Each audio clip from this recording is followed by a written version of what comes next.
2024년도 우리 성탄절은 이번 주 수요일입니다.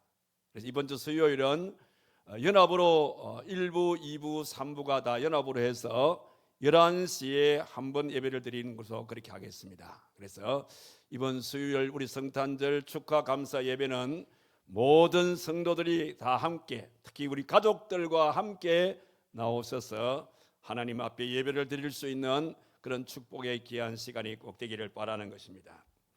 우리가 이 성탄절을 영어로 뭐라 그러죠? 크리스마스라 이렇게 말하죠.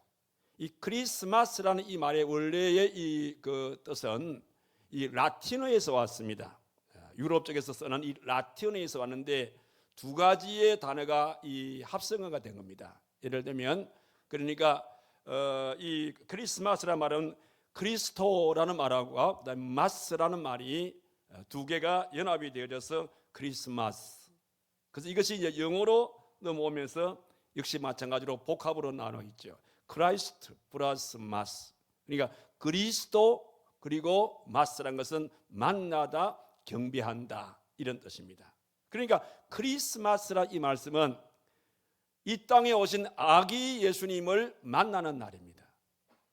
아기 예수님을 만나서 그분에게 경배를 드리는 날을 우리는 크리스마스라 이렇게 말씀을 합니다. 그래서 이 날은 너무너무 소중하고 귀한 날이기 때문에 우리는 추수감사주일이 끝나고 난 다음에 크리스마스가 되기까지의 이 모든 주간을 우리는 대림절이라 이렇게 말해요. 그러니까 이 땅에 오시는 아기 예수님을 맞이할 준비의 기간, 이 기간을 우리가 대림절, 이 대림기간이라 이렇게 말씀을 하게 되어지는데 드디어 2024년도 성탄절이 이제 3일 앞으로 다가왔습니다. 남은 기간 동안 우리가 하나님 앞에 이 땅에 오시는 아기 예수님을 우리가 어떻게 맞이할 준비를 해야 될 것인지, 그래서 오늘 말씀의 제목을 성탄을 준비하는 마음이라는 이런 말씀의 제목으로 함께 은혜를 나누기를 원하는 것입니다. 오늘 우리가 함께 읽었던 이 마태복음 2장 1절에서 11절에 나오는 이 말씀은 최초의 성탄절을 준비한 사람들의 내용입니다. 이 땅에 우리 아기 예수님이 오시게 될 때에 최초로 이 아기 예수님을 맞이할 준비를 갖춘 자는 바로 누구냐면 동방박사 세 사람이라 그렇게 말씀을 하고 있습니다. 이 동방박사라는 것은 뭐냐면 동방지역에서 살고 있는 천문학을 연구하는 박사들이다 이런 말씀인 겁니다. 그 당시의 나라는 어디냐? 페르시아 제국을 말하는 겁니다. 그냥 페르시아 제국의 그 지역에서 살고 있는 천문학을 연구하는 박사들. 이 박사들이 이제 매일 밤마다 이 별을 관찰하고 연구하게 되어지는데 어느 날 밤이었어요. 전혀 지금까지 보지 못했던 큰 별 하나가 하늘에 떠 있는 거예요. 그런데 그 별이 가만히 멈춰 있는 것이 아니라 이상하게 자기들을 자꾸 이 별이 나를 따라오세요, 나를 따라오세요 이렇게 마치 별이 손짓을 하듯이 별이 움직이기 시작하는 겁니다. 그때의 천문학을 연구했던 이 박사들은 이거는 좋은 징조다. 뭔가 이 지구에 아주 훌륭한 사람이 태어날 징조다. 이렇게 생각을 하고 훌륭한 사람이 이 땅에 태어나게 될 때에 그들은 가장 귀한 선물을 드려야겠다. 이렇게 생각하고 아예 황금과 유향과 몰약이란 가장 귀한 것을 준비해서 그리고 별을 따라가기 시작했던 것입니다. 이 별이 움직이는데 여러분들 우리 알다시피 이 낮에는 별이 이 햇빛 때문에 가려서 잘 안 보이잖아요. 그러니까 낮에는 아마 이동이 불가능하지 않았을까 이렇게 생각이 됩니다. 아무튼 별이 움직일 때마다 이들은 별을 따라가게 되는데 그래서 며칠간 동안 가게 되냐면 약 40여일 동안 별을 따라서 가게 된 것입니다. 그런데 그 별이 어디서 와서 멈추냐면 유대 땅 베들레헴이라는 곳에 와서 그 움직였던 별이 멈춰서는 겁니다. 그리고는 멈춘 그곳을 가보니 어떤 곳이냐면 흐름한 말 구유였어요. 근데 그 말 구유에 어떤 일이 일어났습니까? 바로 아기 예수님이 이 땅에 태어난 것이죠. 그들은 너무너무 기뻐서 그들이 가지고 온 황금과 유향과 몰약을 이 땅에 태어나신 아기 예수님께 드리면서 경배했더라. 이것이 오늘 나오는 본문의 말씀이 되겠습니다. 그래서 이 지구상에서 이 땅에 오신 아기 예수님을 가장 먼저 경배한 사람은 바로 이 동방박사 세 사람으로 이렇게 남게 되었다는 것이죠. 그래서 오늘 저와 여러분들도 오늘 2024년도 성탄절을 맞게 되어질 때에 2024년 전에 동방박사 세 사람의 그 심정을 가지고 우리들도 이번 성탄절을 준비해서 맞이할 수 있는 저와 여러분 되기를 주님의 이름으로 축원합니다. 그러면 오늘 저와 여러분들이 이 동방박사들이 아기 예수님을 준비해서 맞이했다 그러는데 그들은 어떤 무엇을 가지고 준비를 했는지를 살펴보면서 우리들도 그와 같은 그 준비의 모습을 그대로 우리도 본받고 그런 마음으로 이 땅에 오신 아기 예수님을 맞이하자는 겁니다. 오늘 읽은 본문의 말씀을 보게 되어지면 이 동방 박사들은 오늘 말씀 1절의 말씀 보니까 헤로드 왕 때에 예수께서 유대 베들레헴에서 나심에 동방으로부터 박사들이 예루살렘에 이르러 말하되 이렇게 기록이 되어 있죠.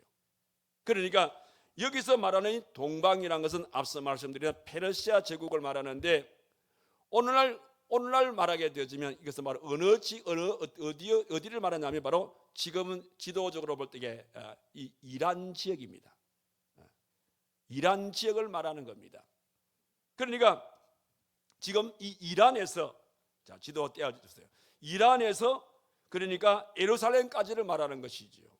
그러니까 이 페르시아 제국에서 이 이란에서 여러분들 저 이란 있죠? 이란에서 예루살렘까지의 거리가 약 몇 킬로가 되냐면 2,500킬로 가까이 됩니다.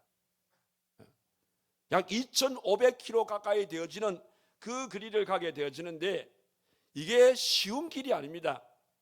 왜냐하면 이 길에는 여러 가지 위험 요소가 도사리고 있었기 때문입니다. 먼저는 그 지역에는 그 먼 곳까지 가는 그 지역에는 그 당시에 강도들이 참으로 많았어요. 우리 예수님께서 사도행전에 보게 되어지면 강도 만난 사람의 얘기도 나오지 않습니까? 이렇게 강도들이 많았어요. 그러니까 이런 그 강도들의 위험 속에서 그들은 갔다 이 말씀이고, 그 다음에 또 이곳은 사막지대이기 때문에 굉장히 기후에 대해서 여러 가지의 이 질병들이 많았어요. 질병의 위협을 받았습니다. 그리고 맹수들의 위협을 받았습니다.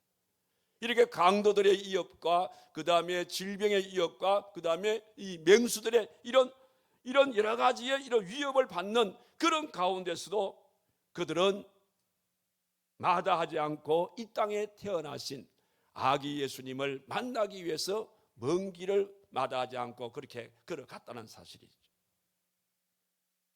이들이 가게 된 것은 다른 무엇이 아닙니다. 오직 이 땅에 오신 아기 예수님을 만나야겠다는 이 믿음 하나를 가지고 그들은 가게 되었다는 사실입니다. 그런데 진작 믿어야 할 사람들은 믿지를 못했죠. 자, 동방박사 세 사람이 아기 예수님을 만나기 위해서 오시게 될 때에 그때에 왕이 4절에서 6절의 말씀 보세요. 왕이 모든 제사장과 백성의 서기관들을 모아 그리스도가 어디서 나겠느냐 물으니 이르되 유대 땅 유대 베들레헴이 오니 이런 선지자로 이렇게 기록된 바 또 유대 땅 베들레헴아 너는 유대 고을 중에서 가장 작지 아니하도다 내게서 한 다스리는 자가 나와서 내 백성 이스라엘 목자가 되리라 하였음이니라. 이 얘기를 누가 하고 있습니까? 대제사장들과 그리고 서기관들이 하고 있거든요. 그러니까 어떤 면에서 동방 박사들이 이 땅에 오시는 아기 예수님을 만나기 전에 이들이 가장 민감하게 이렇게 하나님 말씀을 연구하는 사람들이고 이 땅에 오실 메시아를 기다리는 사람들이니까 당연히 이들이 제일 먼저 이 땅에 오신 아기 예수님을 영접을 해야겠죠. 그럼에도 불구하고 이들은 왕이 이 사실에 대해서 좀 알아달라까지 말했음에도 불구하고 별로 감각이 없어요. 다시 말씀을 드리면 이들은 아주 무관심하게, 그러면서도 말씀은 그러하지만은 설마 지금 이때 메시아가 오시겠냐? 이런 식으로 그들은 반신반의했다는 사실인 겁니다.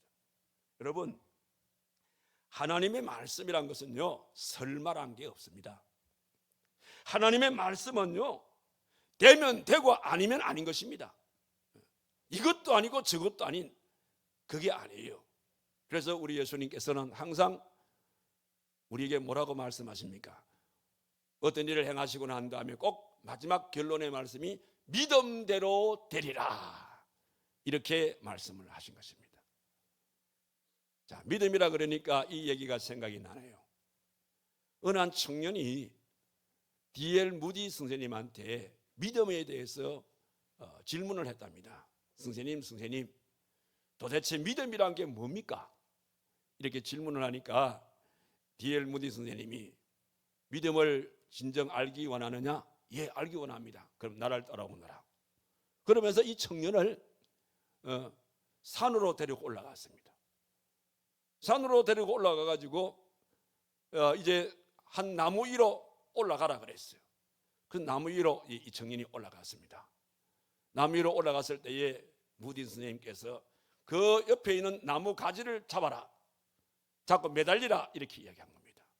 그래서 이 청년이 믿음을 좀 알려달라 그랬는데 왜 나를 이 나무 위에 올라와 가지고 나무 가지 이렇게 매달리라 그러는가, 좀 의아한 그런 마음이 들었지만은 명한 대로 그렇게 나무 가지에 매달렸습니다. 매달리고 있을 때에 무디 선생님이 말합니다. 이제 손을 놔라, 이러는 거예요. 그러고 보니까 그 나무는 벼랑 끝에 있는 나무거든요. 만약에 손을 놓게 되면 어떻게 되겠습니까? 죽는 거예요. 그러니까 이 청년이, 선생님, 내가 믿음에 대해서 물었지 나 죽이려고 이렇게 합니까? 이렇게 막 화를 내면서 그렇게 얘기했어요. 그러니까 무디 선생님께서 이 청년한테 말씀하기를, 믿음이란 붙들면 사는 것이고 놓으면 죽는 게 믿음이라네. 그렇게 그 청년한테 얘기를 했답니다. 그렇습니다. 믿음이란 것은요, 붙들면 사는 것이고 놓으면 죽는 게 믿음인 것입니다. 이 땅에 아기 예수님이 오시게 될 때에 대제사장들과 이 서기관들은 반신반의했습니다. 믿는 둥 마는 둥. 그러나 동방박사 세 사람은 그렇게 하지 않았어요. 아기 예수님을 만나기 위해서 여러 가지 많은 위험이 도사리고 있었지만은 모든 위험을 무릅쓰고 그들은 오직 이 아기 예수님을 내가 만나겠다는 믿음 하나만 가지고 이렇게 달려오게 되었다는 사실입니다. 그런 능구로 2024년도 우리 성탄절을 맞게 되어질 때에 오늘 저와 여러분 역시 마찬가지로 이 동방박사 세 사람과 같은 이런 불굴의 신앙, 이런 불굴의 믿음을 통해서 이 땅에 오신 아기 예수님을 맞이할 수 있는 저와 여러분 되기를 주님의 이름으로 축원합니다. 그 다음 또 한 가지는 이 동방박사 세 사람은 아기 예수님을 만나기 위해서 무슨 준비를 했냐면 하나님의 인도 속에서 준비를 했다는 거예요. 어디 그런 말씀이 나옵니까? 여기 9절의 말씀을 보시기 바랍니다. 박사들이 왕의 말을 듣고 갈새 동방에서 보던 그 별이 문득 앞서 인도하여 가다가 아기 있는 곳 위에 머물러 서 있는지라, 그렇게 말씀을 했습니다. 지금 이들은 아기 예수님을 만나러 가게 되었을 때에 사람의 인도를 받은 것이 아니에요. 바로 우리 하나님의 인도 속에서 이렇게 준비하고 아기 예수님을 만나기 위해서 가게 되었다라는 그 말씀인 겁니다. 사실 우리가 세상을 살아가면서 초행길을 가게 되어질 때에 한 번도 가보지 않은 길을 가게 되어질 때에 누군가의 인도란 것이 참으로 중요합니다. 우리의 인생사 가운데서도 그래서 우리가 사람을 잘 만나게 되어지면 그 사람으로 하여금 우리의 인생이 펴지는 인생이 되어지고 행복한 인생이 될 수가 있어요. 그런데 우리가 살아가면서 사람을 잘못 만나게 되어지면 자기 인생이 망쳐지게 되어지고 결국은 그 인생이 불행한 인생으로 끝나는 경우들이 참으로 많습니다. 그렇기 때문에 우리의 인생사 가운데서도 만남이란 것과 선택이란 게 참으로 중요한 겁니다. 우리 옛날 그 텔레비 그 TV 광고 가운데서 10년의 뭐예요? 순간의 선택이 10년을 좌우한다 그런 말이 있죠. 우리 인생은 그게 아닌 것 같아요. 순간의 선택이 영혼을 좌우한다. 저는 그렇게 얘기를 하고 싶어요. 이건 우리의 신앙생활도 마찬가지입니다. 어떤 사람을 만나서 내가 신앙생활 하느냐에 따라서 그 사람의 신앙이 긍정으로 갈 수가 있고 부정으로 갈 수가 있어요. 자, 처음 예수 믿는 사람이 긍정적인 믿음을 가진 사람을 만났습니다. 그러면 그 사람은 긍정적인 믿음 속에서 살게 됩니다. 그런데 처음으로 신앙생활하는 사람이 늘 부정적으로 생활하는 사람을 우리 만났다 가정합시다. 그러면 늘 듣는 게 그런 부정적인 얘기를 듣다 보니까 그 사람의 신앙도 역시 마찬가지로 부정적으로 흘러갈 수밖에 없다는 사실입니다. 이처럼 우리의 신앙생활도 참으로 누구를 만나느냐가 참으로 중요합니다. 그런데 인간의 만남이란 것은 영원할 수가 없어요. 아무리 좋은 인간관계라도 어느 때가 되어지면 그 인간관계가 깨어질 때가 있다 이 말입니다. 그러면 영원히 변하지 않는 것은 뭐냐? 영원히 변하지 않는 만남은 뭐니 해도 하나님과의 만남 외에는 없다는 것입니다. 우리가 이 땅을 살게 되어질 때에 우리가 참으로 안전하게 만날 수 있는 분은 바로 우리 하나님이란 사실을 믿으시기를 바랍니다. 하나님과 만나게 되어질 때에 우리의 인생의 모든 삶은 안전한 겁니다. 그 하나님을 통해서 인도를 받게 되어지면 우리의 인생의 목적지까지 우리는 안전하게 당도할 수가 있다는 사실이죠. 그래서 이사야서 48장 17절의 말씀 보니까 여호와께서 이르시되 너를 마땅히 행하실 길로 인도하는 내 하나님 여호와라 그렇게 말씀을 하셨고, 또 로마서 8장 14절의 말씀 보니까 무릇 하나님의 영으로, 이게 하나님의 영은 성령을 말하는 겁니다. 하나님의 영으로 인도함을 받은 사람은 곧 하나님의 아들이라 이렇게 말씀을 했습니다. 그러니까 우리가 이 땅을 살게 되었을 때에 안전한 인도를 받기 위해서는 하나님을 따라가야 되지 사탄 마귀를 따라가서는 안 된다는 이런 말씀입니다. 만약에 우리들이 사탄 마귀를 따라가게 되어지면 결코 사탄 마귀는 우리를 안전한 길로 인도하지 않습니다.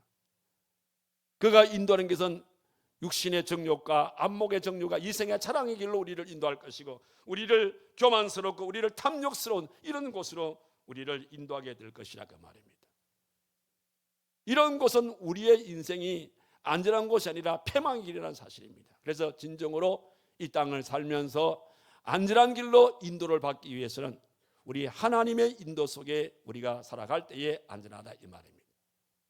그럼 하나님께 인도를 받는 것은 무엇을 말하냐? 하나님께 인도를 받는 것은 하나님을 만나는 것이고 하나님과 대화를 나누는 것입니다. 하나님과 대화를 나누는 것이 뭐예요? 바로 하나님 앞에 내 인생의 모든 걸 맡기고 그 하나님께 기도하는 것을 의미하는 그런 말씀이 되겠습니다.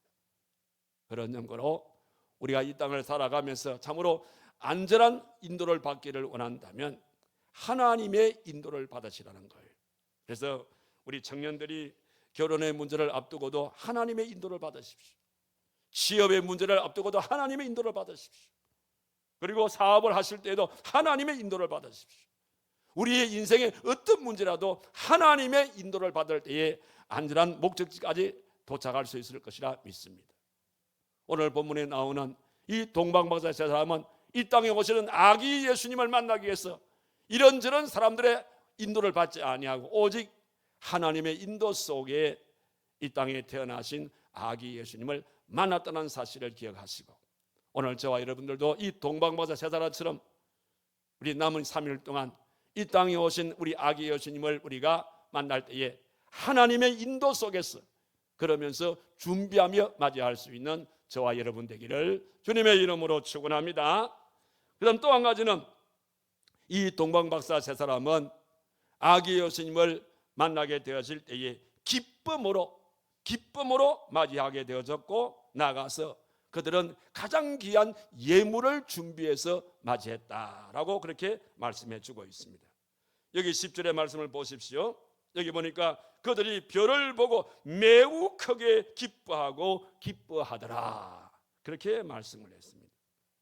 여기에 별을 보고 매우 기뻐했다, 이 말씀은 하나님의 역사하심을 그들은 기쁨으로 그들은 맞이했다, 이런 뜻입니다. 그래서 오늘 우리들도 이 하나님의 역사와 또 하나님께서 우리와 함께 하시는 이 역사를 우리가 기쁨으로 맞이하자는 것이죠. 그래서 시편 37편 4절의 말씀에서 뭐라 그랬습니까? 또 여호와를 기뻐하라, 저가 내 마음의 소원을 이루어 주시리로다, 그렇게 말씀을 했어요. 왜냐하면 기뻐하는 사람에게는 하나님께서 건강도 주시는 법입니다. 기뻐하는 사람에게 장수의 복도 주시는 것이고, 기뻐하는 사람에게 행복을 주시는 것이고, 기뻐하는 사람에게 결국은 성공의 축복도 주신다는 것입니다. 그래서 우리 기독교를 일명 기쁨의 종교라 그렇게 말하는 겁니다.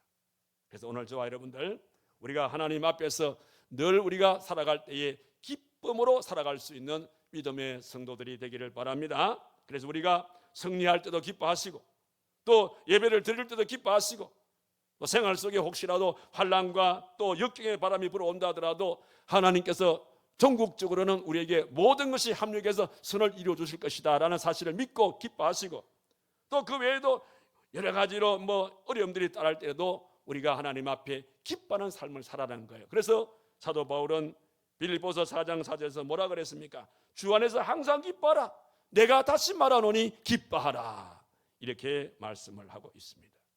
오늘 동방박사 세 사람은 바로 이와 같은 기쁨을 통해서 이 땅에 오신 아기 예수님을 준비해서 맞이했다는 것을 잊지 마시고, 우리들도 이런 기쁜 마음으로 준비해서 이 땅에 오시는 주님을 맞이할 수 있는 우리 모두가 되시기를 주님의 이름으로 축원합니다. 그 다음 또 하나는 뭐냐면 11절의 말씀 뭐라겠습니까? 이게 말씀 보니까 집에 들어가 아기와 그의 어머니 마리아가 함께 있는 것을 보고 엎드려 아기께 경배하고 보배 합을 열어 황금과 유향과 몰약을 예물로 드리니라, 이렇게 말씀했어요. 자, 여기 보니까 중요한 말이가 보배 합을 연다는 게 중요한 거예요. 연다는 거예요.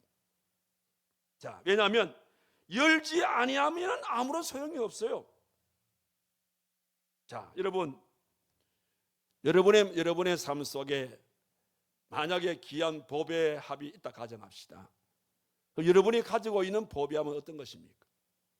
어떤 분은 지혜라는 보배함, 지식이라는 보배함, 그 다음에 또 여러분들 헌신이라는 보배함, 재능이라는 보배함, 물질이라는 보배함, 여러 가지 우리가 얘기할 수 있어요. 그런데 아무리 귀한 이런 것들이 내게 있다 하더라도 보배 합을 열지 아니하면 그건 아무런 소용이 없다, 이 말인 것입니다. 보배 합을 열지 아니할 때는 그것은 내 개인의 사유재산에 불과한 거예요. 그러나 보배 합을 열게 되어지면 바로 그것은 가장 귀한 예물이 될 수 있다는 사실입니다. 제가 언젠가 여러분들한테 제가 이런 연다는 이 개념을 제가 원소 기호를 통해서 설명한 바가 있어요. 여러분, 우리 원소 기호 가운데서 물의 원소 기호가 뭐예요? H2O지요. 여러분, 이 H2O는 무엇과 무엇의 결합이죠? 자, 우리 화면에 떠 있죠? 수소와 산소의 결합입니다. 먼저 보세요. 수소와 산소는 불이 타는 그런 요소들입니다. 불을 태우는 요소입니다. 그런데 이 불을 태우는 이 두 요소가 서로 연합이 되어져서 하나가 되어질 때에, 서로의 마음문을 열고 하나가 되었을 때에 이 H2O가 된다, 이 말입니다. 그러면 H2O는 물이지 않습니까? H수소와 O가 따로 있을 때는 불을 태우는 요소지만 이게 두 가지가 합치게 되어지면 H2O가 되면 그 불을 끄는 물의 역할을 한다, 이 말씀입니다. 소금도 마찬가지죠. 여러분, 소금의 원소기가 뭡니까? NaCl이죠. Na라는 나트륨과 Cl이라는 염소가 합치게 되어지면 NaCl입니다. 그런데 이게 따로따로 있으면 Na 나트륨이나 Cl 염소는 우리 사람을 해치는 요소들이죠. 그런데 이것이 합치게 되어지면 NaCl, 소금이 된다 이 말입니다. 소금은 우리를 해치는 게 아닙니다. 우리에게 맛을 제공하는 것이 되어진다 이 말입니다. 이게 연다는 개념인 거예요. 우리 그런 말 있지 않습니까? 유명한 사진 작가에게 어느 한 사람이 찾아왔어요. 선생님, 어떻게 사진을 잘 찍을 수가 있습니까? 어떻게 사진을 찍어야 아름다운 사진이 나올 수 있습니까? 가장 중요한 게 뭐죠? 이렇게 물으니까 사진 작가가 웃으면서, 가장 중요한 것은 사진기 뚜껑을 여는 겁니다. 아무리 기술이 좋아도 사진기 뚜껑을 열지 않고 찍으면 그게 안 나와요. 마찬가지로 오늘 여러분들이 아무리 귀한 것을 여러분들이 소유하고 있다 하더라도 여러분의 마음문을 열지 않게 되어지면 그런 사유재산에 불과한 것이지 우리 예수님과는 아무런 관계없는 일이 되는 겁니다. 그런 맥락에서 오늘 동방목사의 세 사람은 자기들이 가지고 온 황금과 유향과 몰약이라는 이 뚜껑을 열었다는 것이죠. 열었기 때문에 이것은 사유재산이 아니라 귀한 예물이 되었다는 것입니다. 그런데 이 동방박사 세 사람이 가지고 온 이 세 가지, 이 세 가지는 그 당시 일반적인 의미로서 볼 때에 황금이라는 것은 어떤 자에게 주냐? 왕에게 바치는 것이 황금입니다. 유향이라는 것은 뭐냐면 하나님께 제사를 드릴 때에 사용되는 겁니다. 몰약이라는 것은 뭡니까? 시체나 오늘 방부제의 역할을 하는 것이 몰약인 것입니다. 그러니까 가장 이런 세 가지 귀한 것을 그들은 보배 합을 열어서 이 땅에 오신 아기 예수님께 드렸다는 것이죠. 자, 그렇다면 오늘 저와 여러분들도 이 땅에 오신 우리 아기 예수님에게 황금과 유향과 몰약을 드리자는 것이죠. 그럼 우리는 영적으로 우리가 드릴 수 있는 황금은 뭡니까? 우리의 믿음을 말하는 겁니다. 그리고 여기에 유향이라는 것은 우리의 기도를 말하는 겁니다. 그리고 몰약이라는 것은 우리의 희생을 말하는 것입니다.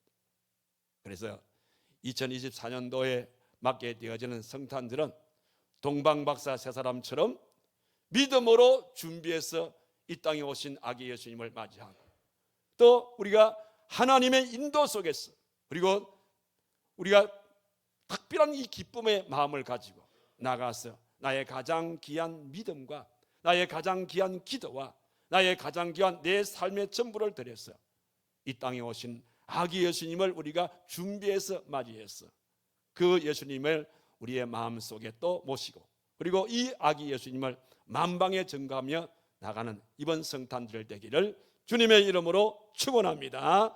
기도하겠습니다. 고마우신 살아계신 하나님 아버지, 2024년도 성탄절을 앞두고 이 성탄절을 우리가 어떤 마음으로 준비를 해야 될 것인지 동방박사 세 사람의 준비한 모습을 우리가 배우게 해주신 것을 너무나도 감사를 드립니다. 우리들도 이번 성탄절은 동방박사 세 사람처럼 믿음으로 준비해서 맡게 해주시고 또 하나님의 인도 속에서 맡게 해주시고 기쁜 마음으로 또 나의 가장 귀한 믿음과 또 나의 가장 귀한 기도와 나의 가장 귀한 희생을 하나님께 드림으로써 이번 성탄절을 맞이해서 성탄의 기쁨을 함께 나누게 하시고 이 기쁨을 만방에 전가할 수 있는 우리 모두의 삶이 되도록 하나님이 거기에 축복하여 주시옵소서. 예수님의 이름으로 기도하옵나이다. 아멘.